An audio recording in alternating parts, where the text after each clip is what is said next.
Justice. Jugé pour l'assassinat de sa femme, il se dit victime d'un complot.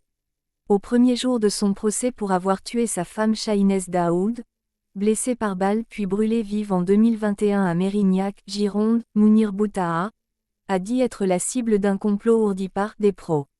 L'accusé franco-algérien, âgé de 48 ans, a assuré à la cour ce lundi 24 mars vouloir se donner à 100% pour démontrer une association de malfaiteurs qui se sont réunis pour me voler, pour me détruire.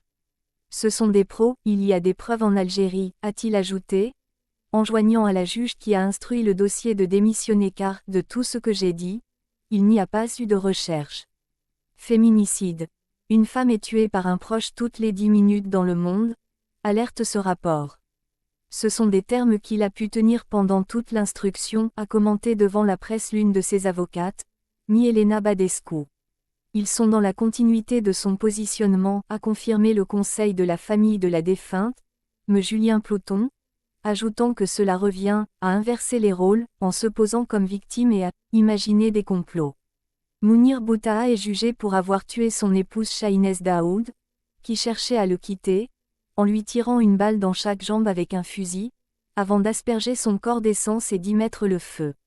Le jour des faits, en mai 2021, il avait passé la journée caché dans un véhicule garé à proximité du domicile familial, à surveiller les allées et venues de la jeune femme, avant de passer à l'acte. La préméditation, qu'il conteste, a été retenue par l'accusation. Mounir Boutaha décrit comme violent et menaçant. En garde à vue, il avait affirmé vouloir cramer son épouse qu'il accusait d'infidélité, la punir, de l'avoir fait condamner pour violence en 2020, à tort selon lui, mais sans la tuer. Comment ça se fait qu'en 2025, son amant n'est pas présent ici, a-t-il lancé à la cour, accusant Chahinez Daoud d'avoir eu un plan diabolique et d'avoir voulu l'empoisonner. Durant l'instruction, il a été décrit par son entourage comme un personnage violent, menaçant, et buvant trop, excessivement jaloux et ayant tendance à se présenter comme victime.